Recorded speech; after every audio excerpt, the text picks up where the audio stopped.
হচ্ছে গত 12 জুলাইতে আমরা একটা সংগ্রামী যৌথ মঞ্চ আর পশ্চিমবঙ্গ বঞ্চিত চাকরিহারা চাকরিজীবী চাকরি প্রার্থীদের একটা ঐক্যমঞ্চ আছে, এই দুই সংগঠন থেকে একটা লেটার পাই যেখানে ওনারা বলেছিলেন কি 28 জুলাই ওনারা একটা কর্মসূচি নিতে চলেছেন। 28 জুলাই 12টার সময় হাওড়া রেল স্টেশনে জমায়েত করে তারা নবান্নর দিকে যাবেন। নবান্ন চলো বলে এই প্রোগ্রাম, ওটা পাওয়ার পরে আমরা ওই চিঠিকে অ্যানালাইজ করি। ওর মধ্যে 3000 পার্টিসিপেন্টস ওরা পার্টিসিপেট করবে এই কথাটা বলা হয়েছিল। और যে রুটের কথা বলা হয়েছিল ওটাও আমরা অ্যাসেসমেন্ট করলাম। আমাদের স্পেশাল ব্রাঞ্চ, আমাদের লোকাল পুলিশ স্টেশন সবের সঙ্গে ইনপুট নেওয়ার পরে और নবান্ন সারাউন্ডিং যেরকম একটা হাই সিকিউরিটি জোন, ওখানে অনেকগুলো ইম্পর্টেন্ট গভর্নমেন্ট অফিসেস আছে। এর ছাড়া রাস্তার ট্রাফিকের কি সিচুয়েশন হবে সব কটা পয়েন্টকে মাথায় রেখে আমরা 15 তারিখে একটা চিঠি দিই। আমরা পরিষ্কার বলে দিয়েছিলাম কি এই প্রোগ্রামকে আমরা পারমিশন দিচ্ছি না। সেই জন্য ওনাদেরকে রিকোয়েস্ট করা হয়েছিল কি আপনারা এই ধরনের কোনো কর্মসূচি নেবেন না।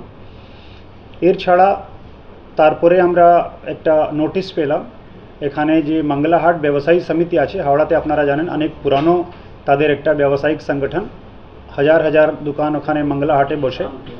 ওনাদের পক্ষ থেকে একটা রিট পিটিশন মাননীয় উচ্চ ন্যায়ালয়ের সমক্ষ পিটিশনটা ফাইল করা হলো। তার মধ্যে একটা রেসপন্ডেন্ট আমরাও ছিলাম। গতকাল মাননীয় উচ্চ ন্যায়ালয় একটা আদেশ দিয়েছেন, ওখানে খুব পরিষ্কারভাবে মাননীয় উচ্চ ন্যায়ালয় বলে দিয়েছেন কি যেহেতু এই কর্মসূচির অনুমতি পুলিশ দেয়নি, সেই জন্য যারা আইন ভায়োলেট করবে, আইন ভঙ্গ করবে তাদের বিরুদ্ধে পুলিশ প্রয়োজনীয় ব্যবস্থা নিতে পারে। এটা মহামান্য আদালত খুব পরিষ্কারভাবে বলে দিয়েছেন। আজকে প্রেস কনফারেন্স করার যেটা আমাদের অবজেক্টিভ আছে সেটা হচ্ছে যাতে কোনো ভুল কোনো বিভ্রান্তি না থাকে। আমি আবার রিপিট করছি, সংগ্রামী যৌথ মঞ্চ আর পশ্চিমবঙ্গ বঞ্চিত চাকরিহারা চাকরিজীবী চাকরি প্রার্থী ঐক্য সংগঠন যারা এই প্রোগ্রাম নিতে চলেছিলেন তাদের প্রোগ্রামকে কোনো পারমিশন হাওড়া সিটি পুলিশের পক্ষ থেকে দেওয়া হয়নি। মাননীয় উচ্চ ন্যায়ালয় পরিষ্কারভাবে বলে দিয়েছেন কি কোনো অ্যাসেম্বলি, কোনো বেআইনি জমায়েত এটা করা যাবে না। আর যদি কেউ বেআইনি জমায়েত করে তাহলে পুলিশ অ্যাজ পার ল ব্যবস্থা নেবে। এইটুকু আপনাদেরকে আমার আজকে বলার ছিল। আপনাদের মাধ্যমে যাতে এই ইনফরমেশন এই পার্টিকুলার প্রোগ্রামের লিগাল স্ট্যাটাস কি আছে এটা ক্লিয়ারলি যাতে লোকের সমক্ষ পৌঁছে যায়। কারণ সোশ্যাল মিডিয়ায় অনেকগুলো পোস্ট আমরা দেখছি, কিছু কিছু প্রেস রিলিজ আগে হয়েছিল যেখানে বলা হয়েছিল কি এই প্রোগ্রাম করা হচ্ছে, বাট ওখানে এটা ক্লিয়ার ছিল না কি পুলিশ এই প্রোগ্রামের পারমিশন দিয়েছে কি না। তো প্রথম আমি ক্লিয়ার করে দিলাম কি পুলিশ এই ধরনের কোনো প্রোগ্রামের পারমিশন দেয়নি। তারপরে অনারেবল হাইকোর্ট যে অর্ডার করেছেন ওটাও খুব পরিষ্কার করে আপনাদেরকে বলে দিলাম কি ওখানে যদি কোনো বেআইনি জমায়েত হয়, কোনো আনলফুল অ্যাসেম্বলি হয় তাহলে পুলিশ অ্যাজ পার ল ব্যবস্থা নেবে। 28 জুলাই কোনোভাবে কোনো জমায়েত করা যাবে না। কারণ ওটা আমি আগেই বলেছি কি আমরা ওটা আগেই বলেছিলাম কি এই ধরনের প্রোগ্রাম সম্ভব নেই বিকজ অফ ভেরিয়াস রিজনস। যে চিঠি আমরা দিয়েছিলাম ওর মধ্যে খুব পরিষ্কারভাবে কারণগুলো স্পষ্ট করে বলে দেওয়া হয়েছিল। মঙ্গলহাটের বিষয়টা নিয়ে তো ব্যবসায়ীরা হাইকোর্টে পিটিশন করেছে, সেক্ষেত্রে তো যে যেটা বলেছেন সেটা তো মঙ্গলহাটকে বেশি অন্য রুট দিয়ে ওরা তো যেতে চাই, যদি দিয়ে যাওয়া যায় বা অন্য রুট দিয়ে অ্যাকচুয়ালি এই যে মানে পারমিশনটা কি এই মঙ্গলহাট এরিয়ার জন্য নাকি বা অন্য রুটের ক্ষেত্রে ওখানে খুব ক্লিয়ার বলা আছে কি ডে টু ডে বেসিস উপরে যাদের কোনো কমার্শিয়াল অ্যাক্টিভিটিস আছে या যে কোনো অ্যাক্টিভিটিস আছে ওটা যদি হ্যাম্পার হয় তাহলে এই ধরনের কোনো আনলফুল অ্যাসেম্বলি করা যাবে না। অ্যাট দ্য সেম টাইম যেটা সব থেকে ইম্পর্টেন্ট আছে কি পুলিশ তো এই প্রোগ্রামের পারমিশন দেয়নি। কোনো রুট কোনো অ্যাসেম্বলি পয়েন্ট তার রিজন দেখিয়ে খুব পরিষ্কারভাবে ওনাদেরকে অনেক আগে 15 জুলাইতেই জানিয়ে দেওয়া হয়েছিল কি এই ধরনের কোনো প্রোগ্রাম করা যাবে না। সেক্ষেত্রে কোন কোন বিষয়গুলো মাথায় রেখে আপনারা পারমিশনটা দেন, মানে কি কি? ওটা আমরা একটা লেটার করেছি, ওনারা ওই লেটার পেয়েছেন।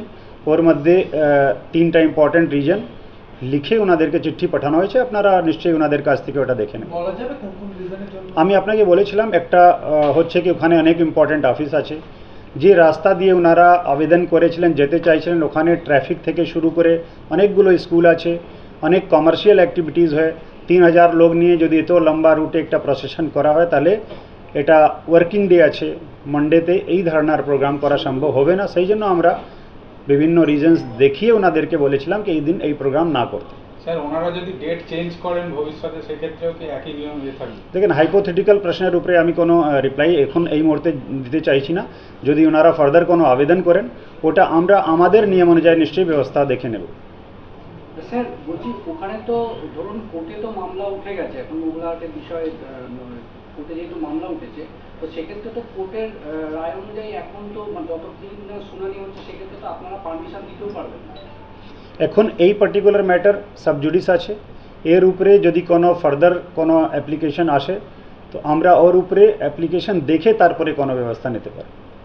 স্যার এটা কি অ্যাপ্লিকেবল, মানে কি এটা কি মানে 9ই আগস্ট যে একটা নবান্ন অভিযান ডাকা হচ্ছে একটা, হ্যাঁ, বিভিন্ন অরাজনৈতিক দলকে তো বলা হচ্ছে, সেক্ষেত্রে কি 9 তারিখের যে র্যালি, এই রেস্ট্রিকশনটা কি সেম অ্যাপ্লিকেবল হবে? আপনি মহামান্য আদালতের আদেশের কপি আমি আপনাদেরকে দিয়ে দিচ্ছি, আপনারা দেখে নেন। ওর মধ্যে খুব পরিষ্কার করে লেখা আছে কি এই অর্ডার কোন কনটেক্সটে অনারেবল হাইকোর্ট দিয়েছেন, ওটা দেখে আপনারা পরিষ্কার বুঝতে পারেন।